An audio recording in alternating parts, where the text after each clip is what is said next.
the Virginia Military Institute, 1983, with a BA in history. Dave has one of these resumes that just, we might be here for a while, so. You don't have to read everything. And many of us have been reading Dave's work for many years. He's a great public speaker as well. For many years, Dave's focus was on the epic Battle of Chickamauga, and he is nationally recognized certainly for his tours of that important battlefield. The results of that study are 5 books, the final volume being the Chickamauga Campaign, Bear and Victory, 2016. He has also turned to the study of the battles for Chattanooga, the Battle Above the Clouds, another excellent book concerning the Battle of Lookout Mountain, was published in 2017. Decisions at Chickamauga followed in 2018. I don't know, Dave, where do you find the time for this? But again, all hell can't stop them on Missionary Ridge, and also Union Command failure in the Shenandoah Valley. Both appeared in one year, 2019. So Dave and his wife Ann and their trio of bloodhounds live and work in the northwest suburbs of Chicago, Illinois. So without further ado, Dave. Thank you.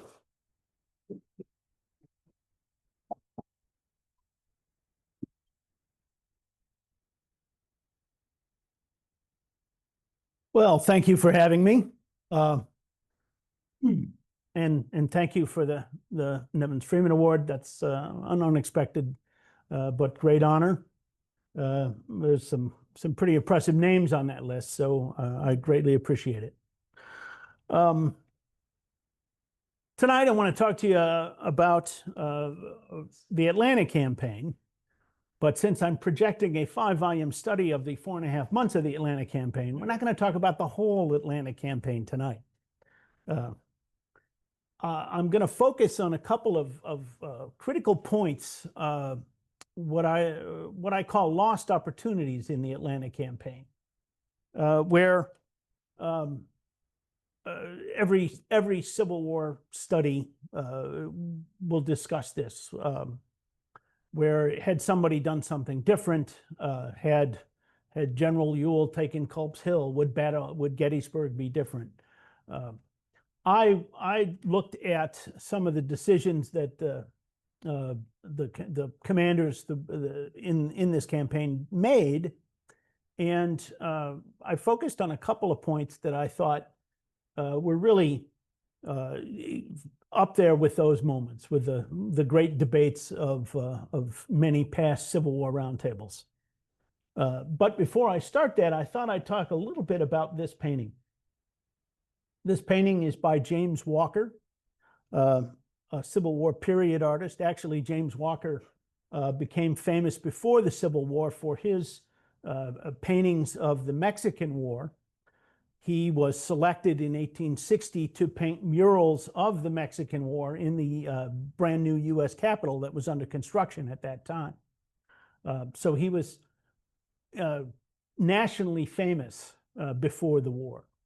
And he painted a series of paintings, probably the Battle of Chickamauga, rather, which for many years was on the brochure, the handout brochure that you got at Chickamauga, but a series of other paintings. This particular work, though, has an unusual history. It was probably commissioned, we're not 100% sure, but it's probably commissioned by Daniel Butterfield, who was a New York Union general and who was wealthy, a friend of Joseph Hooker's. After the war, Butterfield wanted to commemorate the actions of the Union 20th Corps, which was Hooker's Corps, and his own role in the Battle of Resaca. That's what we're looking at here, a painting of the fight for Resaca on May 15th, 1864. And it's got some unusual characters. It's got General Hooker, it's got General Howard, it's got Daniel Sickles. Daniel Sickles was actually present at Resaca, not as a field commander, but he was there as an observer. But it went on national tour. It was displayed like a lot of other large Civil War canvases, like some of the cycloramas.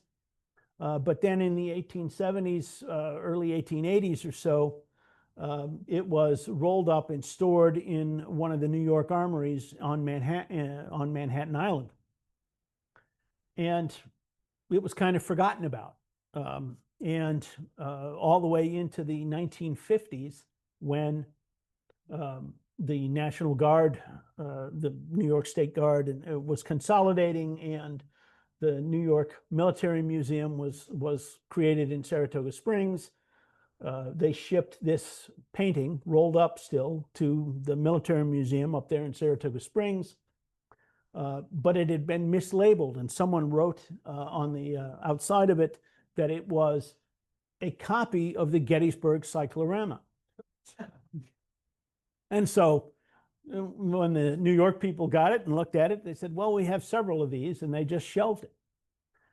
And it wasn't really until about 1982, when the museum was taking an inventory of what they had, that they pulled it out and they decided to unroll it and see what condition it was in and whether it was worth keeping, because there were a lot of fairly cheap copies of the cycloramas, especially the Gettysburg cyclorama. And they saw what you see now and they go, this isn't Gettysburg. And that's when they realized what they had was entirely different, and for more than 100 years, a lost painting of the American Civil War.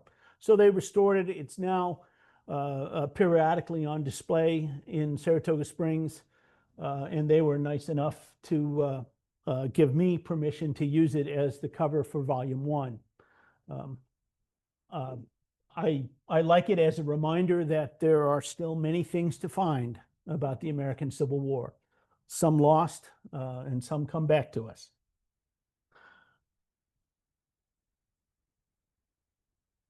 Tonight, I'm going to talk about two people, Joseph V. Johnston and James B. McPherson. I'll talk mostly about these two. There will be some other personalities that come on and off the stage here. But just to set the stage, the Atlanta campaign begins by some people's definition, April 30th, May 2nd, or May 7th, 1864. The official records considers it beginning May 7th. And at the time, of course, General Joseph V. Johnston was the commander of the Army of Tennessee, the Confederate Army. He had about 55,000 men at Dalton in May of 1864. Dalton is about 30 miles south of the city of Chattanooga.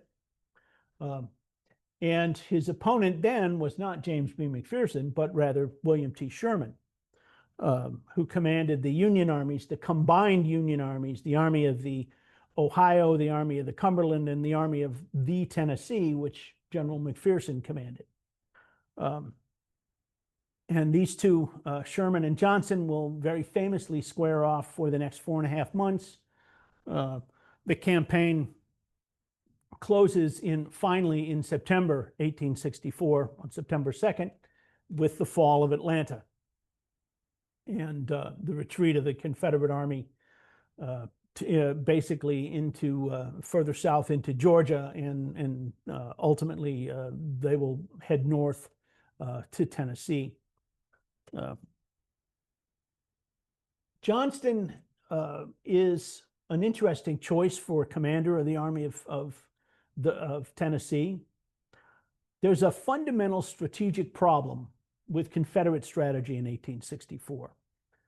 And that fundamental problem is that Johnson, who commands the second most important, and quite frankly, by the end of May 1864, arguably the largest Confederate army, slightly larger than Robert E. Lee's Army of Northern Virginia.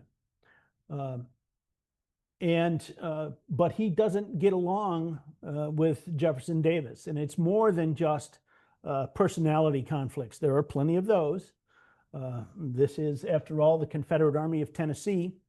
There are personality conflicts all the way through that army's history. But more fundamentally, Jefferson Davis is offensive minded. That's why he gets along with Robert E. Lee so well.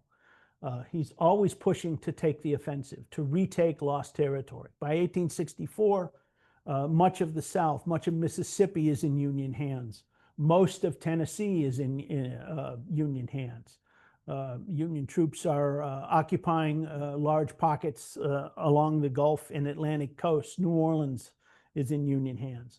So Davis wants Johnson to take command of the army, revitalize it after its defeat at Missionary Ridge in November, and reinvade. He wants to go back into Tennessee, maybe even into Kentucky.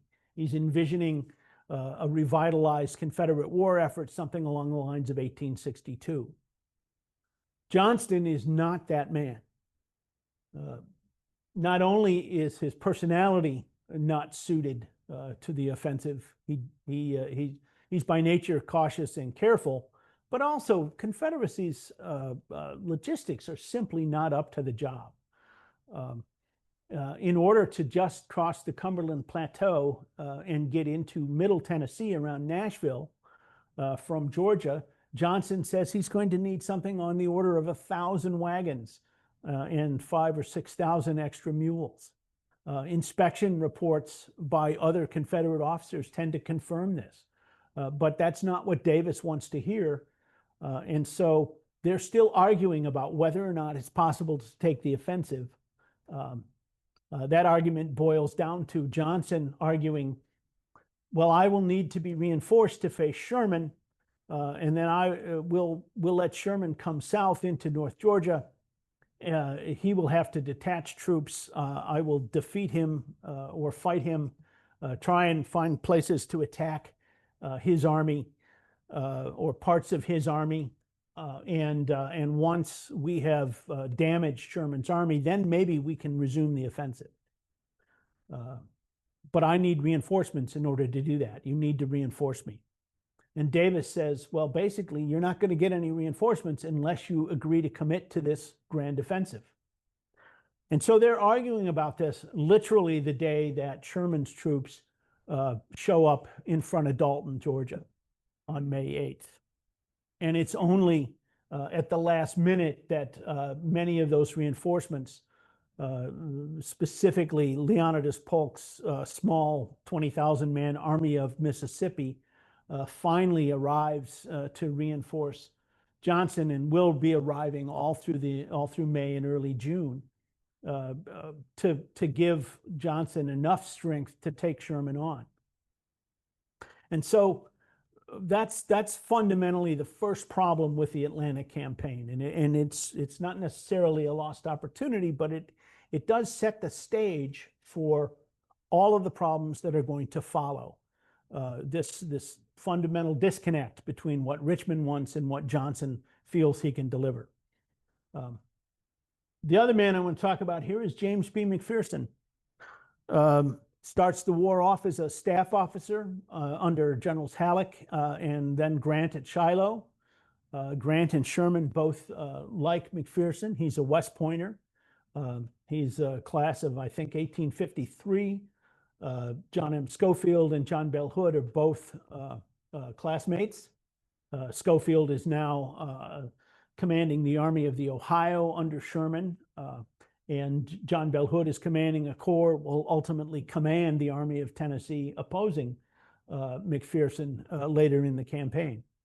So he's much younger than many of his contemporaries in Corps command.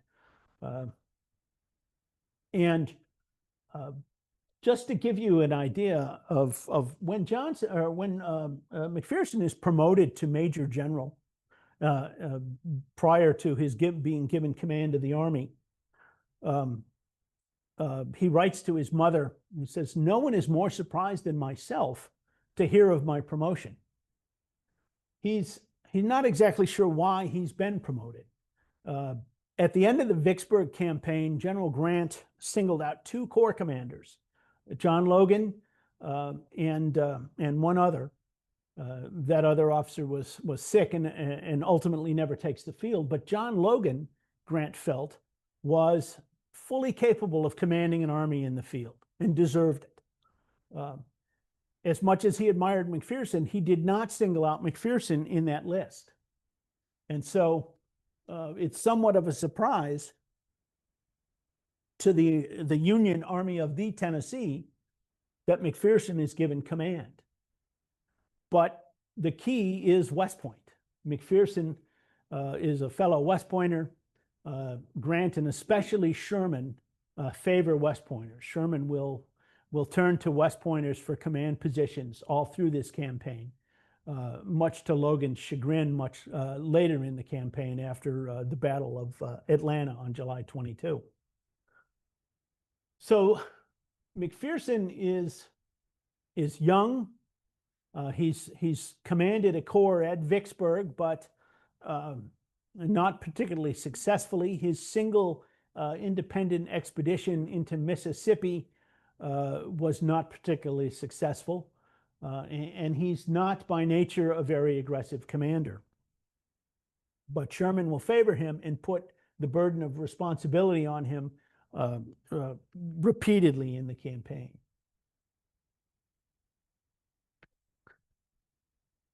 I'll talk a little bit about the buildup that takes us to the Battle of Resaca.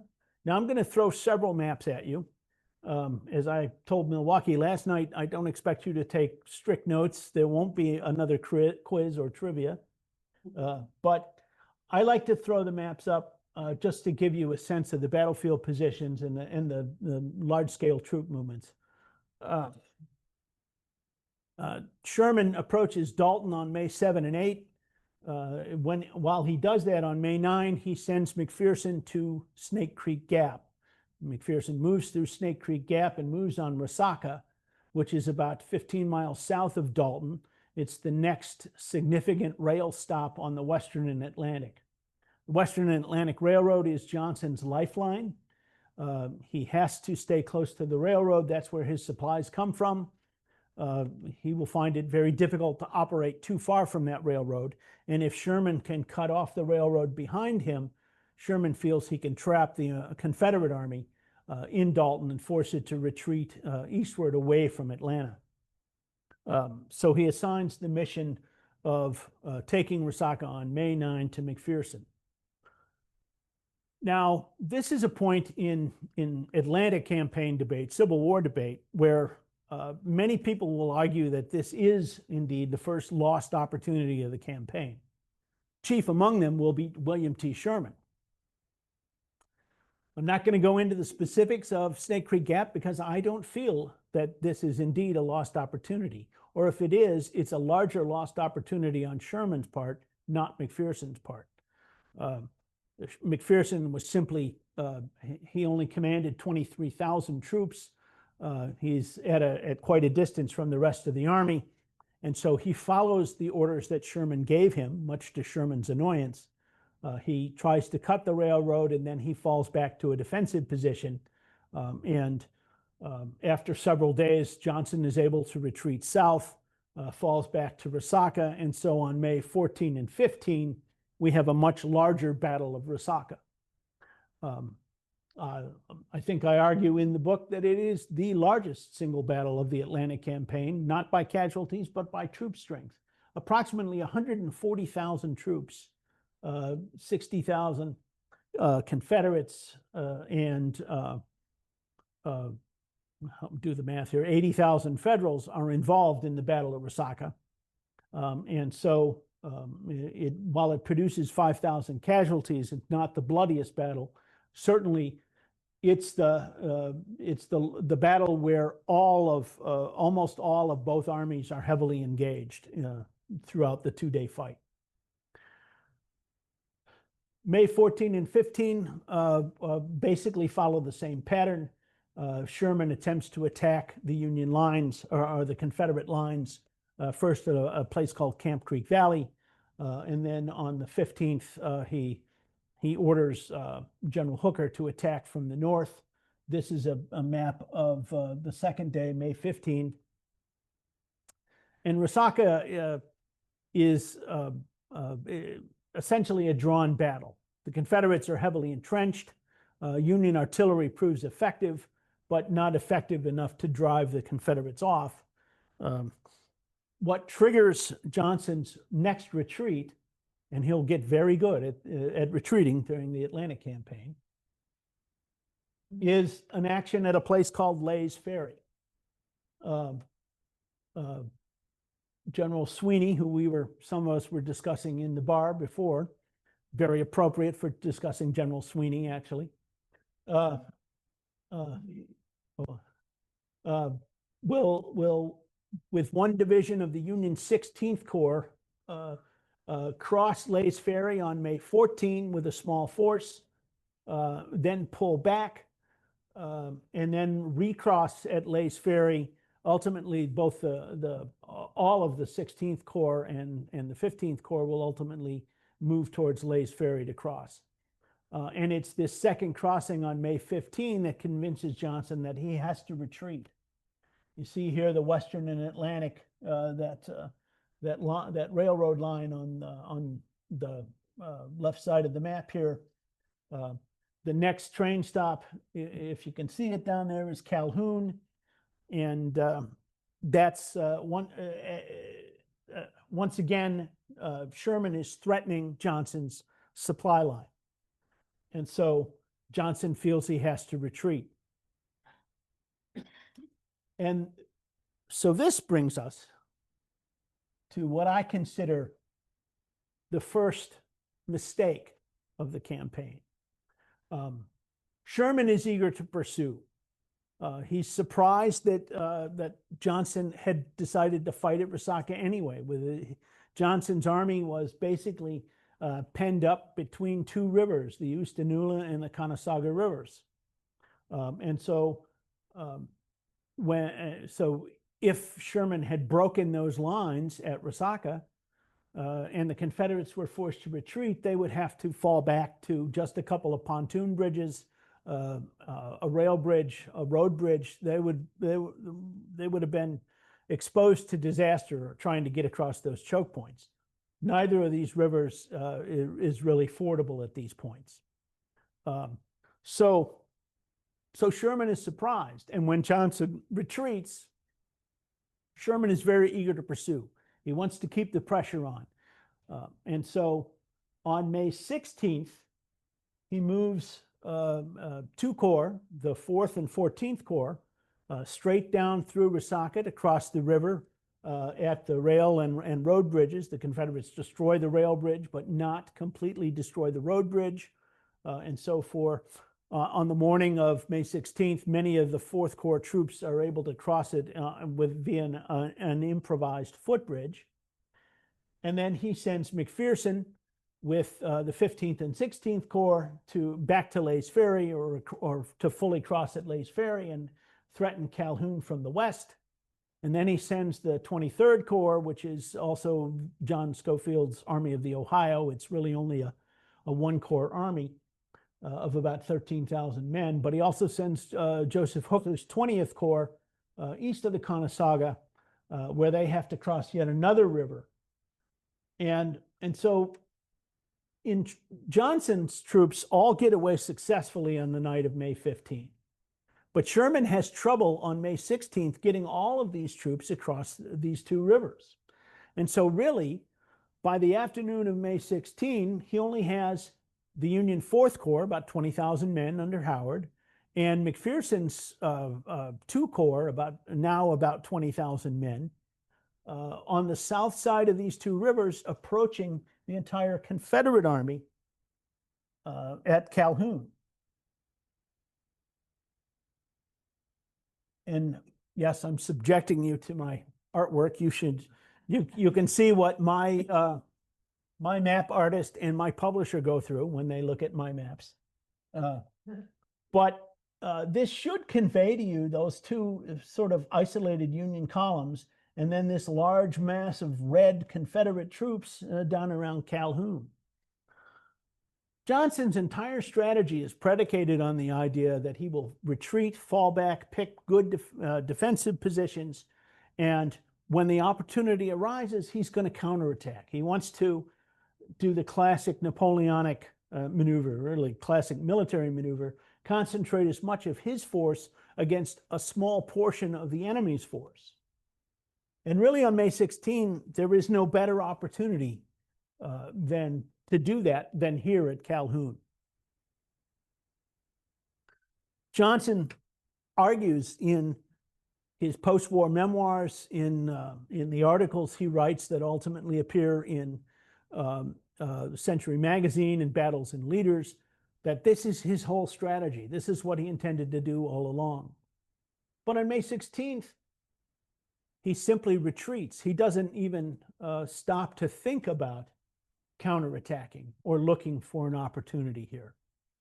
And so what could have been a bad day for General Sherman or General Howard or General McPherson turns out to be kind of a footnote, a note in passing, as the only fight that occurs on May 16th is a small action called the Battle of Rome Crossroads that produces a couple of hundred casualties, certainly a tragedy for the men involved, but far from the disaster that it could have been for General Sherman.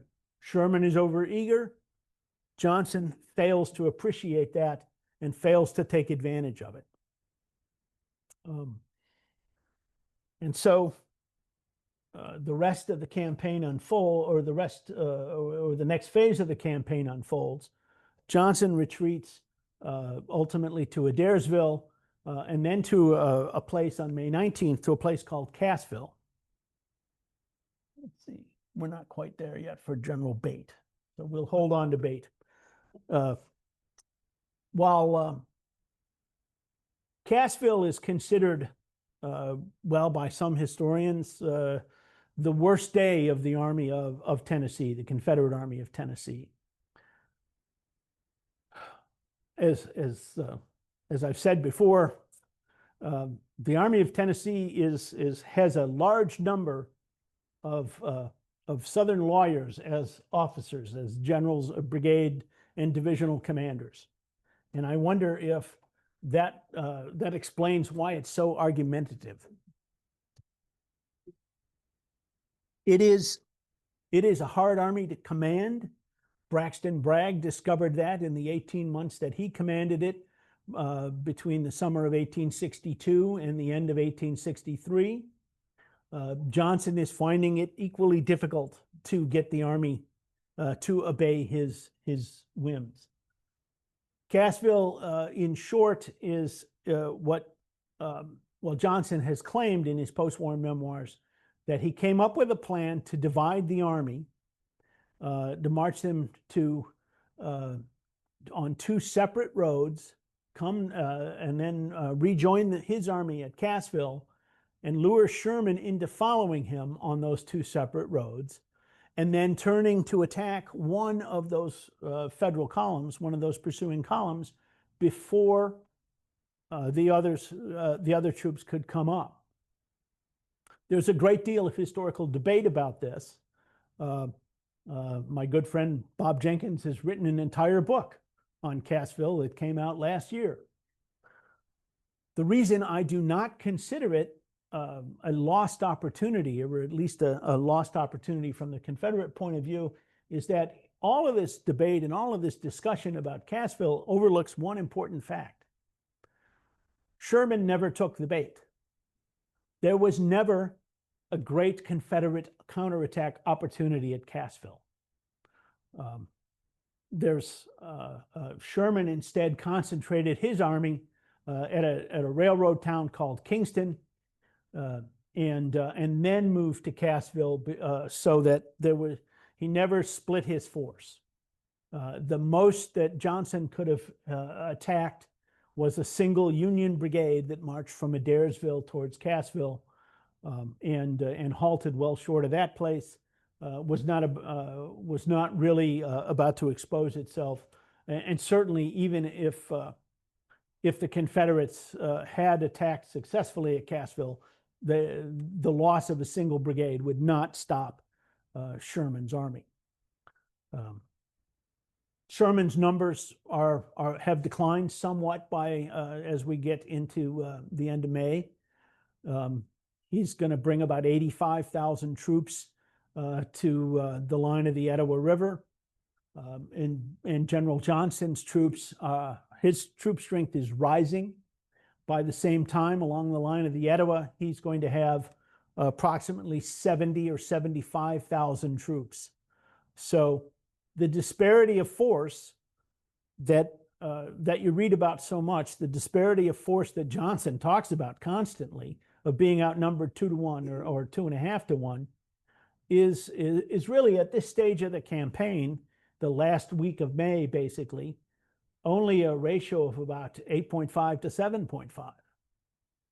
There will never be a better force advantage, or Johnson will never have a better opportunity, I think, in terms of numbers, to face Sherman on equal terms. So now I do want to talk about General William B. Bate, one of those Tennessee lawyers. Bate was a regimental commander at Shiloh, commanded the 2nd Tennessee, was badly wounded, almost lost his leg, will later rise to brigade command, will do very well in brigade command. He's, by the spring of 1864, he's a divisional commander in William J. Hardee's corps. His division is the smallest in the Army of about, he only has about 3,500 men. He's an interesting personality. He's not very popular with his men. They feel he's too ambitious. He wants to basically use them to further his own career. He's also considered a harsh disciplinarian. So they're not real happy with him, but he does command some very good troops in the Army of Tennessee. He commands the Kentucky Orphan Brigade. He commands J.J. Finley's Florida Brigade, and he commands a brigade of Tennesseans under Thomas B. Smith. And he's going to be given a difficult mission at the end of May. After Cassville, both armies took a 3-day pause. On May 23rd, Sherman crosses the Etowah River, and if he follows the line, let's see what we have. If he follows the line of the railroad, he'll have to go through Allatoona Pass. Now, Sherman has spent time in the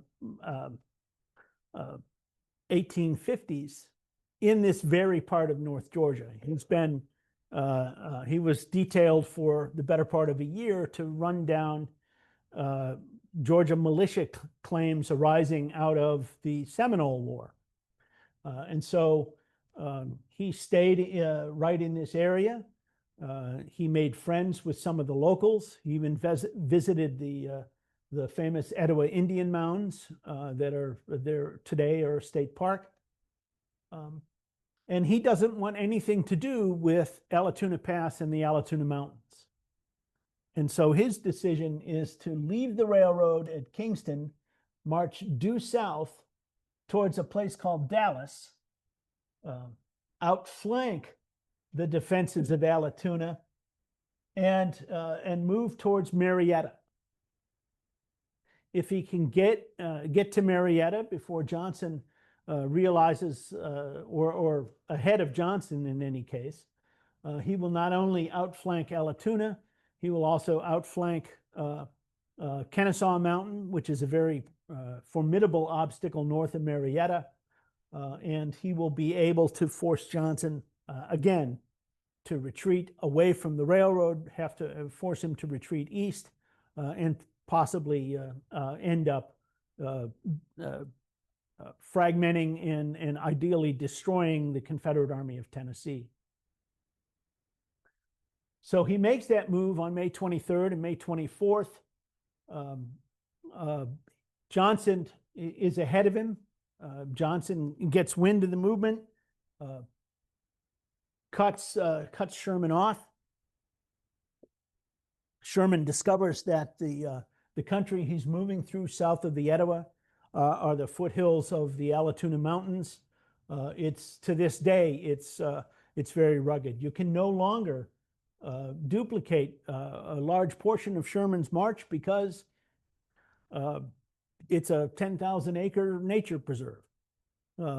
It was sparsely settled then. It's even more sparsely settled and has fewer roads today.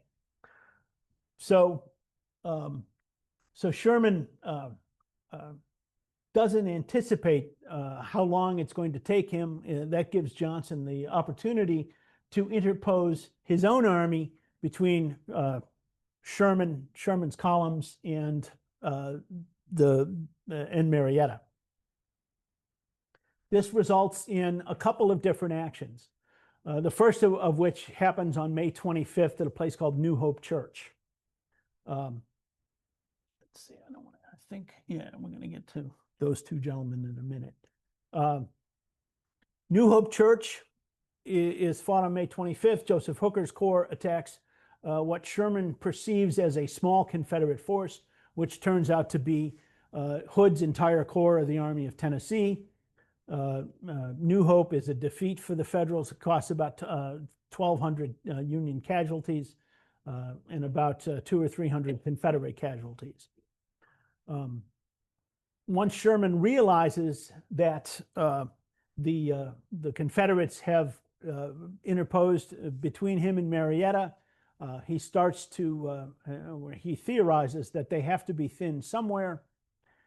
And so he orders McPherson to go ahead and take the city of Dallas, the small town of Dallas, really, while he starts to move back northeast, back towards the railroad.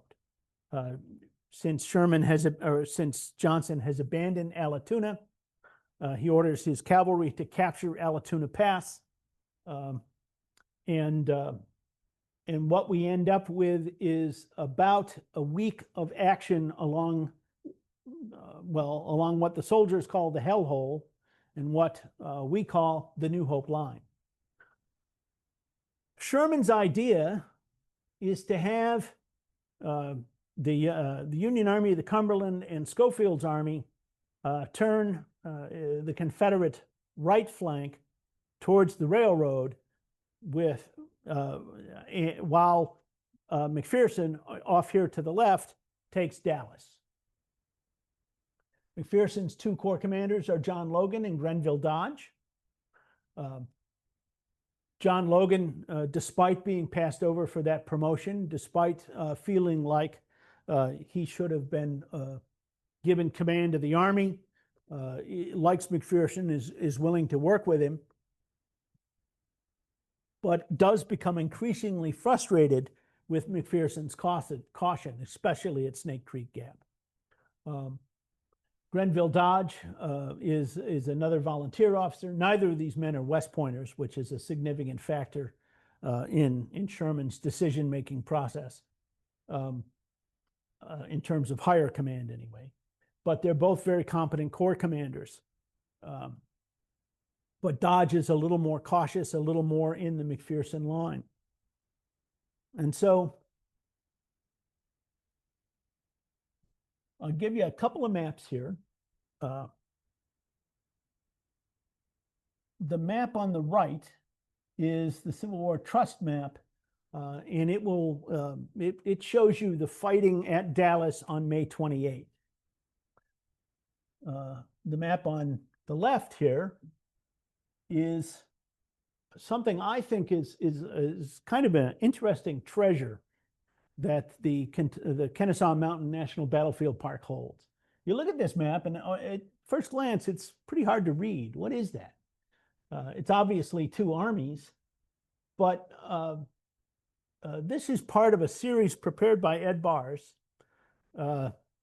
and it's a series ultimately of 30 maps. It basically covers all of the troop movements down to brigade level between May 25th and July 2nd, well, really July 7th, when the Confederates eventually abandoned the Kennesaw.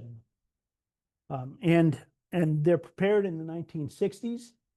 When I first got a look at them and I first saw them, I realized how important they would be to my own work in Volume 2.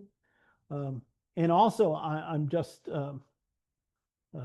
kind of in awe of the detail work that Ed Bars prepared back in the 1960s when he was a working park historian. And I have found very few mistakes or errors in them, even working with the resources that he had in the 1960s compared to so much material that we've had since. But I'm going to talk a little bit more about Dallas. Sherman attacks at New Hope Church on May 25th, and he issues orders to McPherson to attack the other end of the Confederate line at Dallas on May 25th. And McPherson says, "Yes, sir. I receive your orders. I understand." But then he doesn't attack at Dallas on May 25th. And so on the night of the 25th, Sherman explains that he's going to make this movement back towards the railroad with the rest of Thomas's army. And so McPherson needs to attack at Dallas on May 26th. And the idea is to roll up the Confederate line. If General Howard will move further to the northeast and then attack southwest, McPherson will move down to Dallas, turn, face northeast, and attack in that direction. And McPherson says, "Yes, sir. And I'll be ready to attack at dawn." And then on May 27th, on May 26th, there is no dawn attack from McPherson. The Union Army attempts movements on May 26th that ultimately don't pan out. So Sherman decides to repeat the process on May 27th. He sends General Howard with 2 divisions further to the northeast, and they get to a place called Pickett's Mill, and then they pivot and attack. They think they found the Confederate flank. It turns out they haven't, and so Pickett's Mill, 2 days after New Hope Church, turns into another Union bloodbath. About 1,700 Union casualties to about 700 or 800 Confederate casualties. Once again, the Federals have bloodied their nose and not gotten anywhere. And McPherson's scheduled attack on May 27th does not happen. He occupies the city of Dallas, the county seat of Paulding County. He advances about 1.5 miles, encounters a line of Confederate infantry, and then he halts and digs in. For 3 days, May 25th, 26th, and 27th, Sherman has been trying to get McPherson to attack. Each time, McPherson has been stopped by 1 Confederate infantry division. McPherson has his own 20,000 troops, plus he's been reinforced with Jefferson C. Davis's division of the 14th Corps, so he has nearly 28,000 infantry. General Bate, with his 3 brigades, the smallest division in the Confederate Army, has only about 3,400 men. So the odds are roughly 9-1, but in each case, McPherson does not attack, doesn't even press Bate very hard. So much so that on May 28th, General Johnson, who is at last aware that there is a large Union presence around Dallas, orders Bate to attack, conduct a reconnaissance in force to find out whether or not the Federals are really there. And that turns into what we know the Battle of Dallas, where 1 Confederate cavalry brigade and 2 Confederate infantry brigades launch frontal attacks against the Union defensive line. And just like most assaults in this campaign, the Confederates are repulsed with heavy losses, about 600 or 700 casualties. Federal losses are only a couple of hundred men.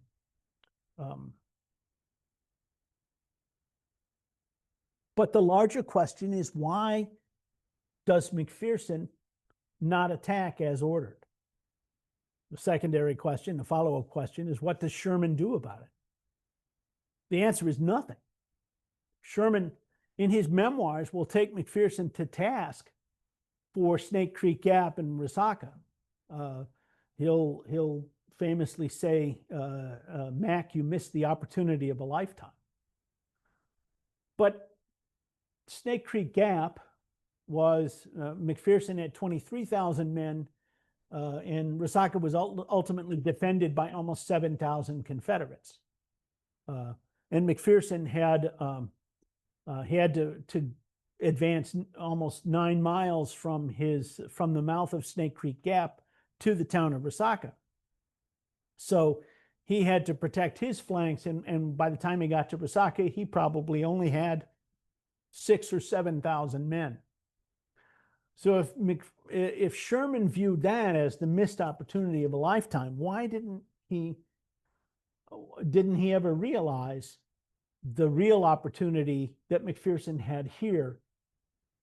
If McPherson had been able to either attack and destroy Bate, unlikely, but more importantly, push Bate out of his entrenched line or outflank him, McPherson's road to Marietta and directly to Johnson's rear was only a distance of about 15 miles.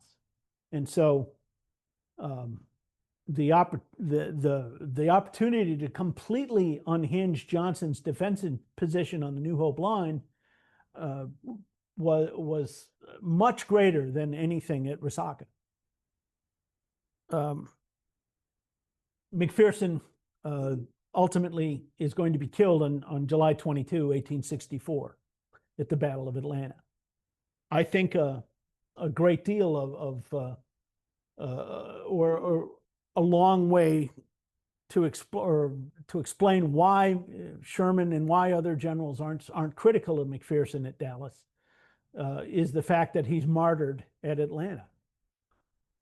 Nevertheless, it's a question I never fully resolved. This is another look at that Barsh map.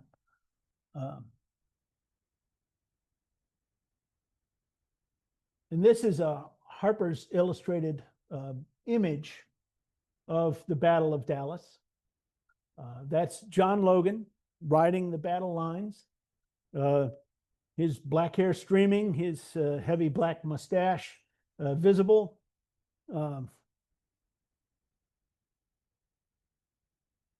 Why didn't Logan have command of the Army of Tennessee, and of the Tennessee?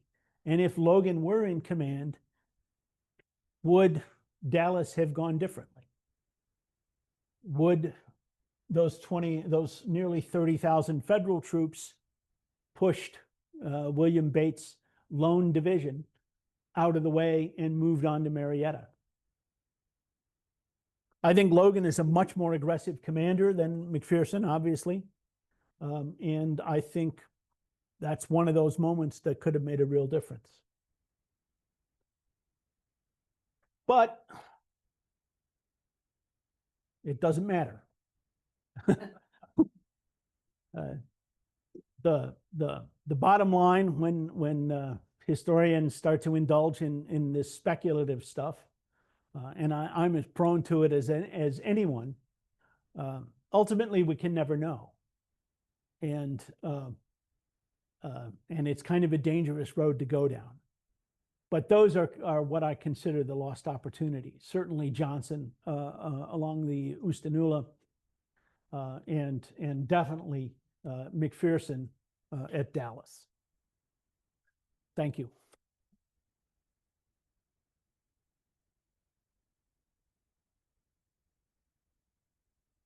Thank you, Dave.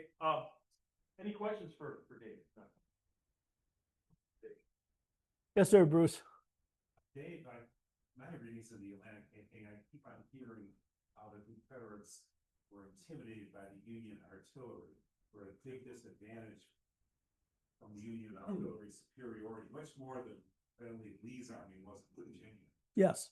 Now, I have my own opinions on that, but what is your opinion as to why that was the case?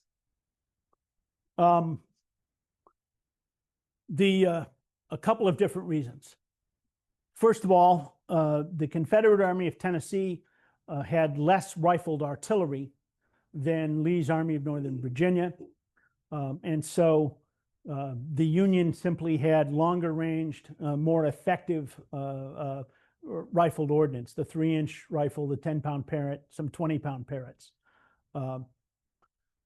Secondly, I think George Thomas, especially in the Army of the Cumberland, understood that this was positional warfare. In volume 2, one of the theses I explore is this concept that really owes its name to British World War I tactics later in the war. It's called bite and hold.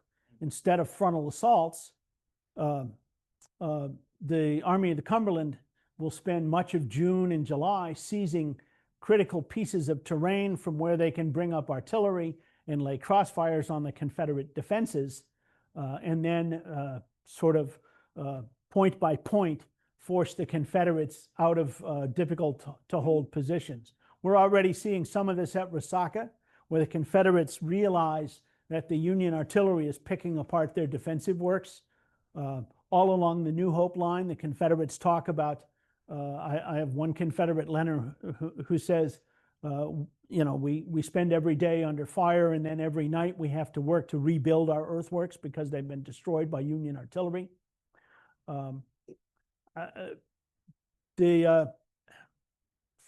I can't really explain to you why the Army of the Potomac doesn't seem to have that same dominance of artillery over the Confederates, because certainly in 1863, Henry Hunt and the Union Artillery Reserve at Gettysburg are a trump card, but they're much less of a trump card in the Overland Campaign.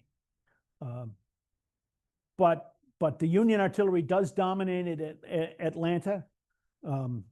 There's an example of at New Hope, General Hood, after Resaca, he's apparently intimidated.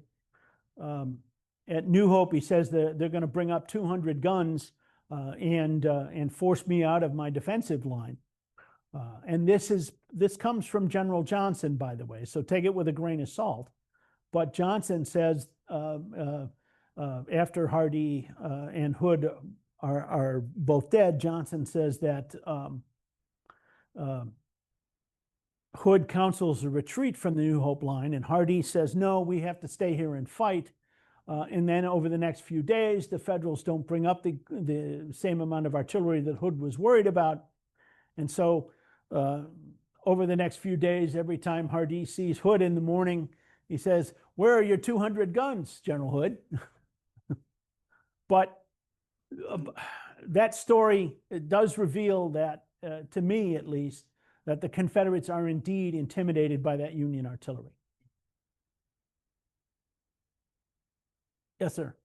I can understand why Sherman would give preference or precedence to McPherson over Logan, but it seems like he also gave a more starring role to McPherson over Schofield and Thomas, who are also West Pointers, who are also successful. Why do you think that is that the case? Well, that's definitely the case. And the primary reason is that Sherman and Grant and McPherson are all Army of the Tennessee people. And they don't think the Army of the Cumberland, for instance, George Thomas's army, is as aggressive as it needs to be. Sherman will complain a lot about the Army of the Cumberland. On June 15th, for instance, he writes a letter to Grant that says, if they advance, a furrow in a plowed field will be enough to force them to stop and dig in. I explore that quote in a great deal of context in volume 2, and I think Sherman is being unfair there. But Thomas is definitely a more cautious, careful soldier, and ironically, so is McPherson.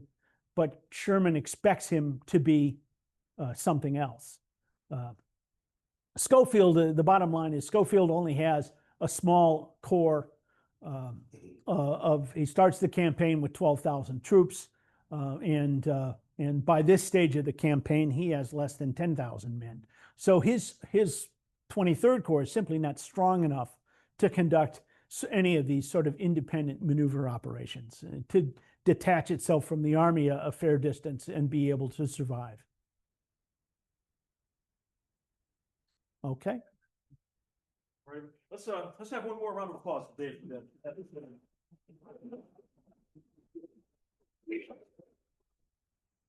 And Jim's gonna come up and get a picture. Again, everyone, this concludes our 24-25 year. We're gonna be coming back in September at a new location, new venue. And again, everybody, good summer. We'll see you all.